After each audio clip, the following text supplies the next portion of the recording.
Final Fantasy IV Interlude is a bonus feature side game bundled only in Final Fantasy IV The Complete Collection on the PSP, with Final Fantasy IV and Final Fantasy IV The After Years. It can be played and completed independently of either game from the main menu, and covers events that link the two games together.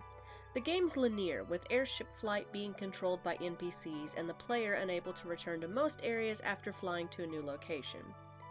Approximately 1 year after the party defeated Zeromus, Cecil dreams of Rydia entering a crystal chamber, where a voice says, "Finally, it has a new form."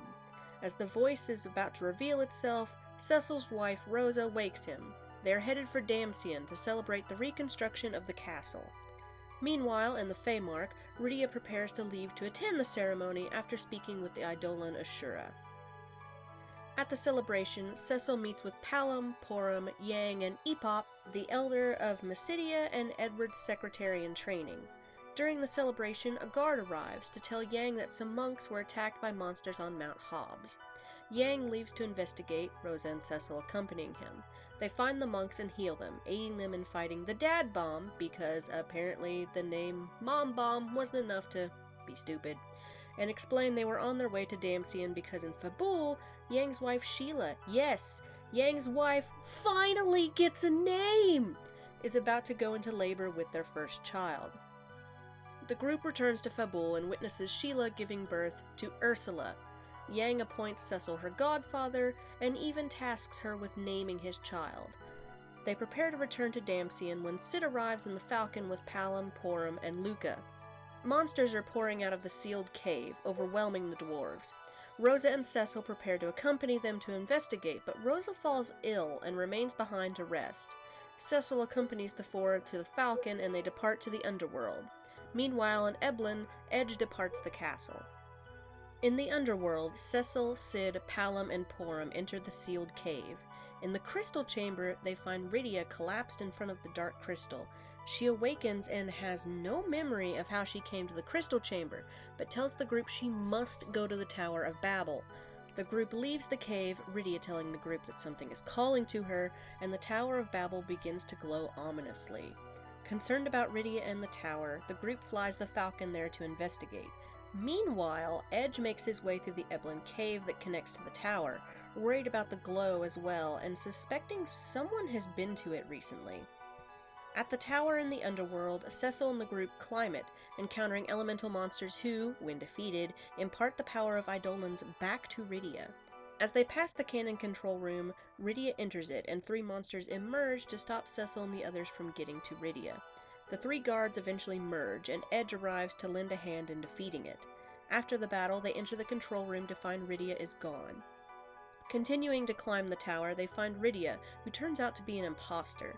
The woman attacks the party, summoning her Eidolons one by one when they are eventually defeated. When she summons Bahamut, the real Rydia arrives and brings Bahamut to his senses, allowing the group to fight the imposter. Though she is weakened, the woman vanishes before the party destroys her. As they wonder who she is, a scene shows her in the crystal chamber at the top of the tower. She announces to an unknown entity that the Eidolon system is complete before vanishing. Back on Earth, in Cecil's bedchamber in Baron Castle, Rosa lies in bed and Cecil asks if she is alright. Cecil goes to the throne room to the other party members and reveals Rosa is pregnant. Everyone is overjoyed and tells Cecil he should start coming up with names. Meanwhile, on Mount Ordeals, Kain is training in solitude when he hears a mysterious voice call out to him. Final Fantasy IV The After Years, Return of the Moon, is a sequel to Final Fantasy IV, originally released for Japanese mobile phones on February 18, 2008. The game was originally released for the NTT Docomo FOMA 903i series of phones, and later released for the AU EZ Web on May 15, 2008, and Yahoo Keitai on November 4, 2008. Like the earlier cell phone game Before Crisis Final Fantasy VII, this game was released in an episodic format, with a series of 13 chapters, or 9 tales on the Wii version, from February 18th to December 24th, 2008. Executive producer Takashi Takeda has stated the game was released this way so that players would anticipate new chapters like an anime or a manga series, and cited the game Live Alive, I hope I'm saying that correctly, I'm not familiar with the franchise, as an inspiration. The game's feel remained very similar to Final Fantasy IV, with sprites being used rather than 3D graphics. The game has been released as WiiWare in 9 chapters. The base game, consisting of the prologue, Theodore's chapter, and Kane's chapter, costs 800 Wii points. The Gathering chapter and both parts of the final chapter are bundled together for 800 additional points, and the other characters' individual chapters cost 300 each. On December 13, 2010, Square Enix announced Final Fantasy IV Complete Collection, coming to the PlayStation Portable in Japan in spring 2011. This game includes remakes of both Final Fantasy IV and Final Fantasy IV The After Years and the new scenario, Final Fantasy IV Interlude. On September 2013, in the Tokyo Game Show, it was announced Square Enix was giving Final Fantasy IV The After Years a full 3D remake in the vein of Final Fantasy IV for the Nintendo DS. Final Fantasy IV The After Years was released November 2013 for iOS and Android. The 3D remake was released on Steam for PC on May 12, 2015. The 3D remake, unlike the DS remake of Final Fantasy IV, however, features absolutely no voice acting during its cutscenes, instead just the traditional text boxes. Seems kinda like a missed opportunity for me, but I'm not in the industry, I just do silly reviews on the internet. The story of Final Fantasy IV The After Years is set 17 years after Final Fantasy IV, and focuses on the arrival of a second moon. Theodore's Tale. 17 years have passed since Cecil and his allies defeated Zemus on the Red Moon, and the world has returned to a state of peace. Theodore, Cecil and Rose's son, is an apprentice to the airship fleet Red Wings, struggling with the expectations and obligations of being born with sacred blood. While returning from an expedition to obtain Theodore's proof of knighthood, the Red Wings, captained by the gruff Biggs and his second-in-command Wedge, are attacked by a swarm of monsters. Noticing flames rising from the town of Baron's direction, the fleet attempts to return. Monsters besiege the Baron Castle from an unknown source as Cecil and Rosa fight the Horde to defend their kingdom. They determine the monsters are attacking from above. Skyward, Cecil and Rosa witness the arrival of a brand new moon. Questioning what the second moon could mean, Cecil continues to battle alongside Rosa and is joined by Cid. The group battles their way to the castle's ramparts, where Cecil, sure that Baron will fall, orders Cid to take Rosa and retreat. As Cid and Rosa reluctantly agree, Cecil witnesses the Eidolon Bahamut descend from the moon carrying a mysterious girl resembling Rydia. Cecil questions her identity, only to be attacked and defeated by Bahamut. Meanwhile, the Red Wings fleet is damaged, Edge and the dwarves witness a strange occurrence involving the Tower of Babel, and the mysterious girl enters the Eidolon's realm of Feymark to claim the powers of Leviathan and Ashura. The Red Wing fleet crash lands, and Theodore, the sole survivor, resolves to carry out Captain Biggs' final order, to return to Baron. Accosted by monsters, a hooded man garbed in robes rescues him, and the two set out for Mysidia, where Porum helps them reach Baron by way of the Devil's Road. They find the kingdom is safe, though the soldiers are acting strangely, and refuse to let Theodore into Baron Castle. Infiltrating the castle through the waterway, Theodore finds Cid's airship missing and concludes the castle's inhabitants have been supplanted by monster imposters, while the hooded man briefly encounters Cecil. The two leave the castle and travel through Mist Cave, chased by the imposter soldiers on the king's orders. As the two prepare to traverse the mountains east of Mist Village in hopes of losing their pursuers, the hooded man reveals he is searching for a former dragoon of Baron, vowing to defeat him even at the cost of his own life.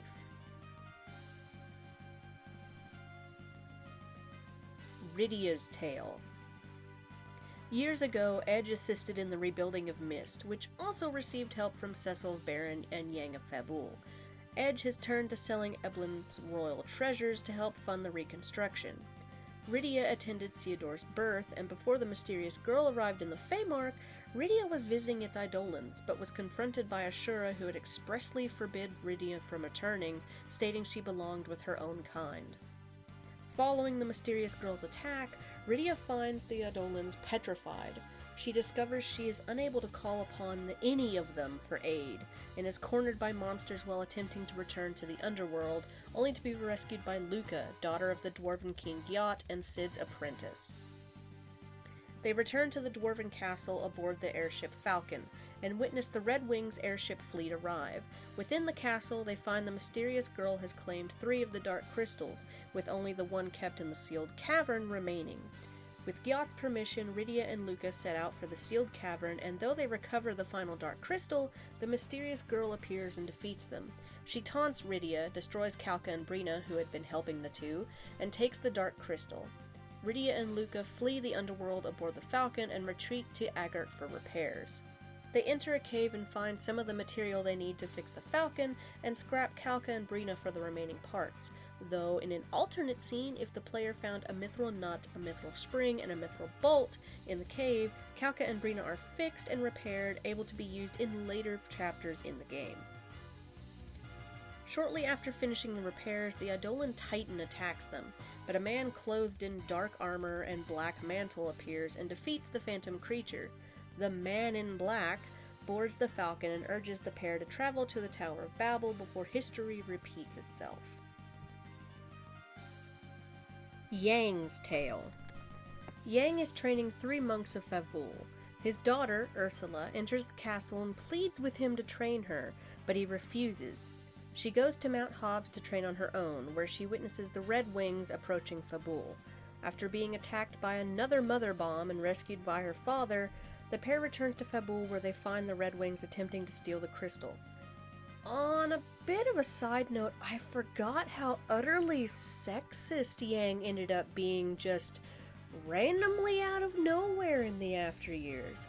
Considering almost all of the other monks in Fabul can recognize his daughter Ursula's raw talents that are on par, if not almost more so than Yang's, and yet he's like, "You're a woman, stay feeble and hide." It comes out of nowhere. In the original game, he respected Rydia, a child, and Rosa for their courage and abilities. All of a sudden in the After Years, he's like, "Lols, my daughter can't fight, she's a girl." Anyways, the Red Wings are being led by Cain Highwind, who claims to be acting of his own free will. Following a battle with Yang and his daughter, Cain retrieves the crystal and departs. Yang and Ursula venture to Baron with the help of 3 monks, but during their voyage they get stuck on an uncharted island and must find fuel for the ship. Yang and Ursula are separated within a dark forest, and the 3 monks traveling with them are attacked by an adamantoise, which barely takes any damage from their attacks. Ursula attempts to rescue them but cannot win, because she has not been trained by Yang. Yang reunites with Ursula and they band together to defeat the turtle.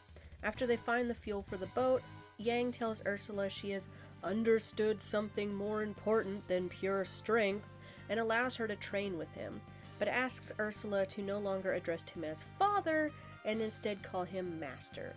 They board the ship and resume their course to Baron, but on the way the vessel is swallowed up by Leviathan's whirlpool.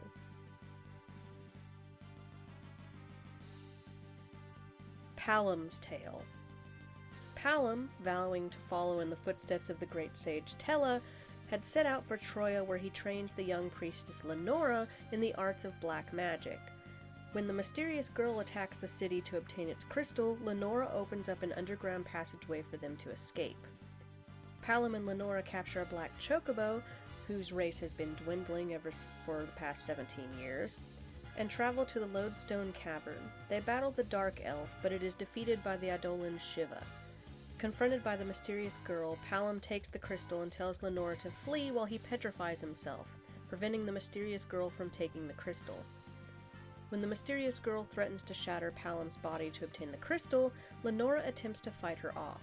Palam recovers and is revealed that Lenora was the girl Palam was flirting with during the ending of Final Fantasy IV. They band together but are defeated by Shiva. The mysterious girl steals the crystal and vanishes. Meanwhile, on Mount Ordeals, Porum has encountered Cain and senses something has happened to Palam. Edge's Tale. The members of the Eblin Four, a group of ninja under Edge's command, have witnessed and survived the attacks led by Kane and the mysterious girl. Gecko was entrenched with Yang's monks, Zangetsu was with the dwarves, Hizayoi was disguised as a Trojan priestess, and Tsukinawa was among the mages of Mysidia. Edge sets out to infiltrate the Tower of Babel, where the Eblin Four appear one by one to assist him. They travel to the peak where they find the mysterious girl. Though unable to defeat her and the summoned Ifrit, Edge refuses to submit, and the team dives off the tower where they originally found the Falcon. They land safely aboard the Falcon's deck. Edge reunites with Rydia and recognizes the man in black.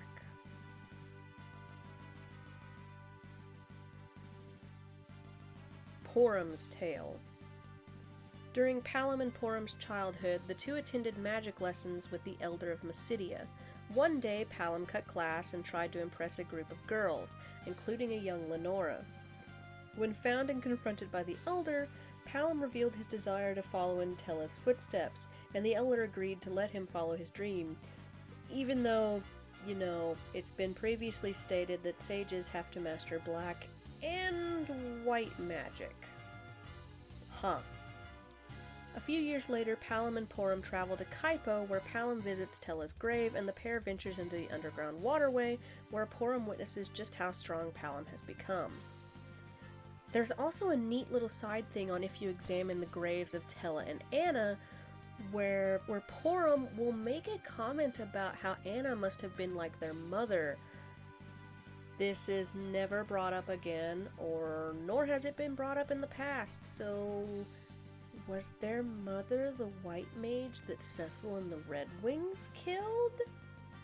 Years ago, Palom and Porum went on a trip to visit Rydia, ferried by Cid in his airship, because the Devil's Road was closed. Palom asked Rydia to take him into the land of Eidolons to learn about summoning magic. They visited the dwarves and Luca tagged along, but Rydia had to turn back when she was forbidden entry to the land of Eidolons. Returning to the present, Porum is praying and senses her brother has arrived safely in Troia, after a month. She discusses her desires to become independent when the Elder asks why she did not accompany him, but they are interrupted when he senses disruption, in the Force, or magic, or with the mega whale, who knows. They find the mages of Mysidia gathering near the Sea of Mysidia as the lunar whale rises out of a whirlpool. Ha! So it was the whale! Floating towards the second moon. Needing the skills of a dragoon, Porum sets out for Mount Ordeals with a black and white mage to track down Kane. Atop Mount Ordeals, they find the tomb of Cecil's father, Cluya, and hear his spirit speak to his sons. They locate Kane, and after explaining the situation and having a brief disagreement, set out to Mysidia together and find it under attack by the mysterious girl. Kane, wishing to travel to Baron, leaves the Elder and Porum to defend the town. The two battle the mysterious girl, who summons Ramu, and are defeated with the Elder injured. Kane reappears with the crystal, offering it to the mysterious girl in exchange for his service and a chance to see Cecil. The mysterious girl agrees and vanishes, and Kane leaps away, ignoring Porum.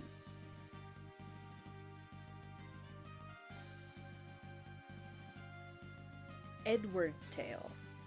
Damcian has been rebuilt. King Edward's secretary, Harley, goes off to investigate a disturbance but doesn't return. Edward and 3 soldiers go out to look for her, and when they find her, the party returns to Damcian. Damcian is surrounded by the Red Wings, and Elder and Harley go through the cave to Kaipo, but Harley falls ill due to desert fever. During the night, the spirits of Anna and Tella visit Edward. Tella tells Edward that Anna wants him to ask what his heart wants, possibly meaning he should find a new partner. Edward fetches a sand pearl from the antlion's den to cure Harley without the Damcian guard's assistance. With Harley recovered, they board a ship to Baron and talk to Cecil. Edward notices Cecil is acting strangely and leaves some whisperweed in his throne room to eavesdrop on him and discovers Cecil is plotting with the mysterious girl. They head back towards Damcian and witness Yang and his ship being swallowed by Leviathan. I just want to take a quick moment here to talk about how badass Edward is in his chapter. Yes, Edward is and shall remain everyone's favorite spoony bard, but think about it. He knows something is wrong with Cecil, and yet has the balls to trick him with something Cecil should clearly know about, the whisperweed, and doesn't even try to hide the flowers? Edward was using his head to outsmart a man he knows can beat him in a fight hands down without even trying, and he succeeds in gaining important information and never being found out. He also later uses the carnelian signet Cecil gave for him as a gift to destroy Damsian against the invading forces of Baron, and knows immediately what it is Cecil gives him without even having to open the box or even having seen the original ring. To me, this cements Edward's growing up. Even if you kinda hate the character, you have to admit this act took balls of mithril to even think about attempting.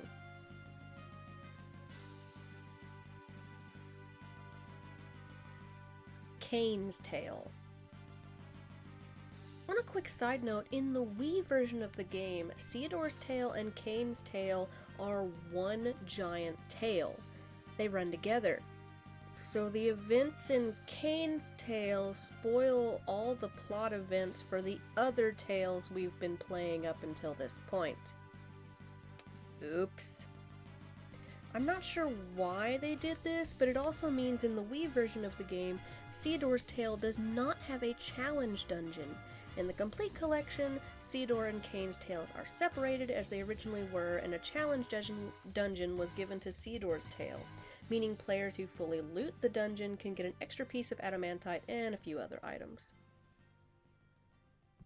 At Mount Ordeals, Kane rescues Porum and the mages from the monsters. The party returns to Mysidia, where he betrays her and takes the crystal. He follows the mysterious girl back through the Devil's Road.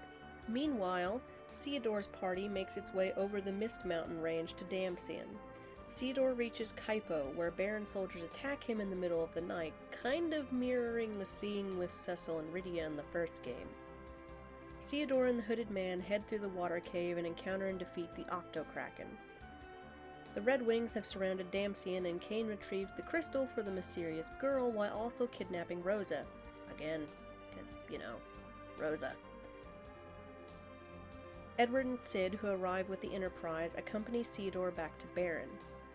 They encounter Kane and the captured Rosa in Castle Damsian, and upon confronting Kane, discern he is Kane's dark half who defeated his light half, the Hooded Man, on Mount Ordeals.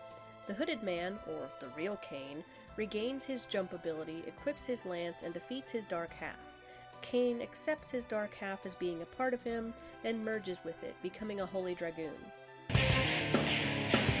I am a shadow, the true self. The group goes on to confront Cecil and the mysterious girl. Lunarian's Tale. The Man in Black's identity is revealed to be Golbez, like we didn't see that coming. Some time ago, on the Red Moon, Golbez noticed Fusoya was missing. He went through the lunar subterrane, finding Fusoya and helping him in his investigation. The two headed to the lair of the Father, where they found a petrified Bahamut. They headed to a cave where they confronted the mysterious girl. They battled her and she summoned Ashura. She escaped back to the Crystal Palace, where she and Leviathan fought both Golbez and Fusoya again. After she escapes, they follow her into the lunar subterrane again, where the mysterious girl is waiting for them. She resurrects Zeramus himself, and Golbez and Fusoya fight him. Zeramus uses Big Bang, insert DBZ joke here, and begin to destroy the palace. Fusoya teleported Golbez out, who took the lunar whale and headed to the Blue Planet. During the ride, he dreamed of being possessed by Zeramus in the past.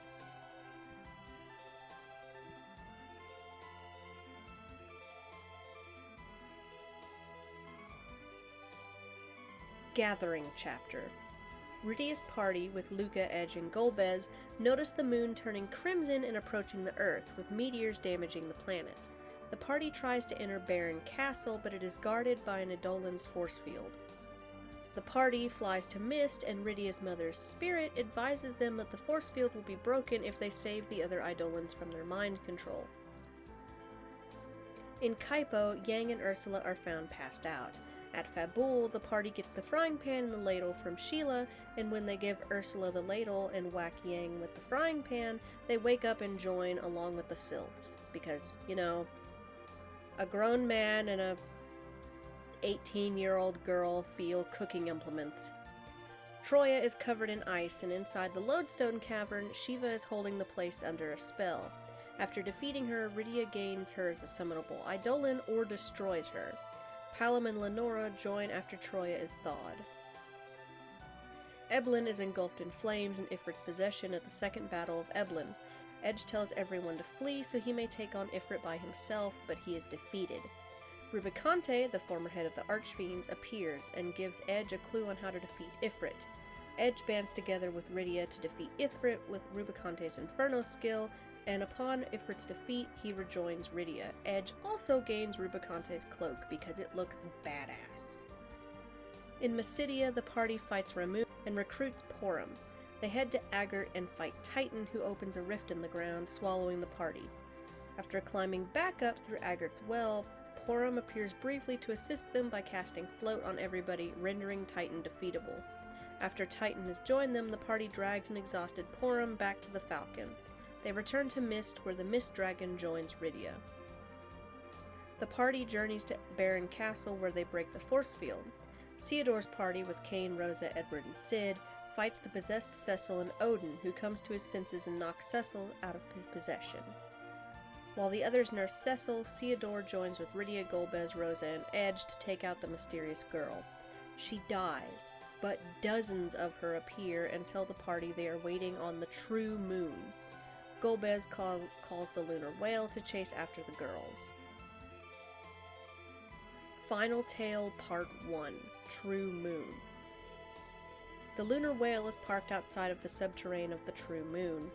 Cecil can barely talk or recognize the world around him. In the crater dungeon, the 8 crystals are scattered about and each contains a boss fight.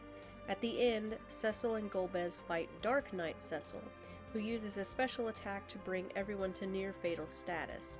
He tries to kill the party members one by one, but Cecil blocks each hit. When the Dark Knight attacks Cecil, Golbez guards him, taking a mortal blow. If the party contains Golbez, Theodore, Cecil, and Rosa when they encounter the Dark Knight, Golbez will survive. If not, Golbez will be killed permanently. Cecil regains his lost strength and white magic and claims the Excalibur sword. After the battle, Cecil thanks Golbez and the party and heads to a warp tile. Final Battle Part 2: Planet Eater. The party continues on to encounter crystals containing bosses. These bosses are from Final Fantasies 1 through 6, and bits of dialogue tell us that each of these monsters is canon to the world of Final Fantasy 4, and that Final Fantasies 1 through 6 are directly connected through some space-time anomaly. I have just always assumed it's the Void from Final Fantasy 5. I mean, if you take Dissidia, perchance, the Void is talked about by both the Cloud of Darkness from Final Fantasy 3 and Exdeath from Final Fantasy 5, so it exists in both of their worlds at least. But anyway, this means that Final Fantasies 1 through 6 are directly connected and thus canon to each other in some odd way. The party encounters the mysterious girl who summons Bahamut, but if Rydia has tamed Ashura and Leviathan, Bahamut will come to his senses and turn on the mysterious girl, pushing her back. Several clones confront the party, revealing the mysterious girl's name to be Maenad. They discover a child Maenad who opens the door leading to the True Moon's core. The party reaches the Creator, the last surviving member of a species which once prospered on the distant edge of the universe, but destroyed its own civilization. Wishing to conduct experiments regarding the evolution of life, it created a host of crystals, capable of recording the history of a world, and distributed them upon planets which held the promise of life. It's pretty much implied these are the crystals throughout Final Fantasy's history. The crystals seem at least halfway sentient. They choose guardians of the world and grant people powers.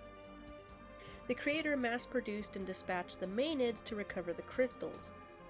It deems the Blue Planet's races evolutionary failures, whose continued existence cannot be permitted, and, like the worlds of other inferior races, attempts to devour the Blue Planet with the True Moon, which is revealed to be the remains of a space fleet once manned by the Creator's race. So, yeah, the Creator's Lavos and Lavos isn't a insect parasite being, but a spaceship of the creator's race? The party engages the creator, and after defeating it, the area begins to explode. Pausing only to rescue the child Maenad, the party retreats as the creator pursues them, and multiple Maenads appear to protect the party and the child. As he dies from a final meteor spell cast by a Maenad, the creator thanks the party and perishes. Yeah. The true moon leaves the planet's orbit and the lunar whale returns to Earth with the party intact. You know, save if you did those side things to make sure that Kalka and Brina and Golbez live, along with the child Maenad. The Troya priestesses offer Lenora a position, but she declines. Izayoi, disguised as one of the women present, laughs. Lenora heads off to Mysidia, where Palom and Porum are with the Elder, who offers them a joint position as the leaders of Mysidia. Palom complains about not being ready or wanting to handle the responsibility. Lenora asks Palom and Porum to train her as a sage now that she has quit being a priest. Because, you know, she now knows white and black magic, so she could be the next sage. Sukanawa, disguised as a frog, is keeping watch. At the Dwarven castle, Gyat and Luca are approached by Sid and Mid, Sid's grandson, who go to work on an airship trying to figure out how to power it with the crystal's magic, with a disguised Zangetsu watching on. They plan to disarm all the weapons in the Dwarven kingdom.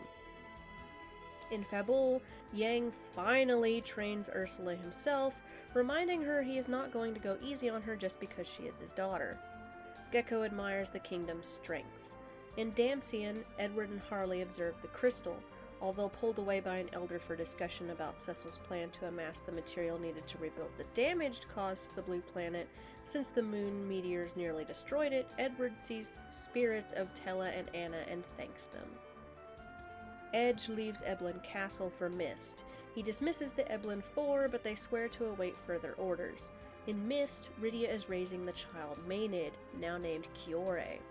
Leviathan and Ashura arrive, saying they figured that since Rydia wasn't able to make it into the Feymark last time she tried, for never explained reasons, it was their turn to pay her a visit.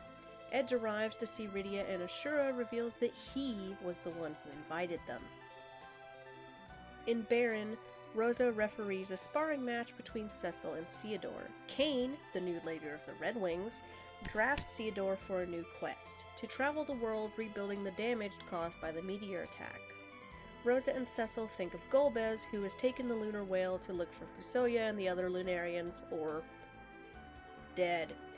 Biggs and Wedge's spirits appear behind Kane as he warns Theodore that they would be disappointed if he whines. They board the airship with Luca and Sid as they head off to Damcian to meet Edward and Cecil to gather more materials. Final Fantasy IV The After Years came about as the developers were in the midst of remaking Final Fantasy IV for the Nintendo DS. The idea was to create a companion piece for a mobile platform. Rather than create a packaged version which would take 1 to 2 years of development, the team wanted something the players of Final Fantasy IV DS version could play right after finishing that game. When remaking Final Fantasy IV for the DS and coming up with the sequel, the developers thought it would be possible to create a sequel based on the change of generations. Takashi Tokita has compared it to the Star Wars prequels. This is actually a deliberate homage, as Final Fantasy IV also has Biggs and Wedge, and a Darth Vader-type character in Golbez. A theme of Final Fantasy IV The After Years was to show weak characters developing emotionally rather than physically. Thus, Cecil is not present in the beginning of the game and doesn't really have a super large part or even personality for most of the game, considering he's been brainwashed by the Maenads. And he rather becomes a motivational character who rallies everyone up after his resurgence. The game takes place 17 years after the original Final Fantasy IV, a most likely intentional timescale because the original Japanese release of the After Years was 17 years after the release of Final Fantasy IV on the Super Nintendo. Theodore's artwork was altered for the game's American version. It's a somewhat less manga-esque face, than in the Japanese version. Many pieces of artwork, actually, featuring Porum, Rydia, and Ursula, were altered to be less revealing in the American version. Ursula is given barely able to be seen shorts under her Chinese dress because, thighs are bad. The original version of the game is visually similar to Final Fantasy IV Advance, although it references a plot point exclusive to the DS remake, namely Golbez's background. The plot at the end of the game, however, is similar to the end of Final Fantasy VI, in which the world is ravaged and the party members must be reunited by traveling the world, each waiting on the airship while the player's party travels once they have been recruited. Many unused items are in the game's code and still have their stats intact. This includes equipment exclusively found in the advanced version and others not found anywhere else, such as the Tokita Sword. The Tokita Sword gives characters maximum stats and allows them to break the damage limit of 9,999.